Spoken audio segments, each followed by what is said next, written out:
এই যে দেখো আমরা কোথায় আসছি, ফলের দোকানে। আর দেখো অনেকদিন পরে এই ফলটা দেখলাম, দেখি হবে।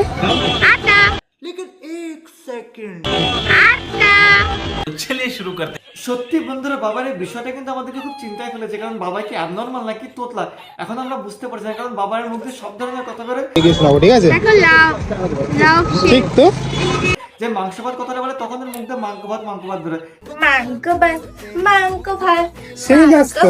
কারণ নিশ্চয়ই বাবা তোতলা, বাবা যে তোতলা, এই তোতলামে সারবে একটা কাজ করলে বিচটি পাতা দিতে হবে আর উপরে শুকনো লঙ্কার গুঁড়ো দিতে হবে, দিয়ে বাবার জিভে যদি ঘষা যায় তাহলে ওর তোতলামে যাবে। তাছাড়া বাবার তোতলামে অত সহজে আর যাচ্ছে না। আতা অনেকে অনেক সীতাফলও বলে। হ্যাঁ, তোমরা কি বলে কমেন্ট করবে, ঠিক আছে? হ্যাঁ অনেকদিন পর দেখতে পেলাম। तू समझा?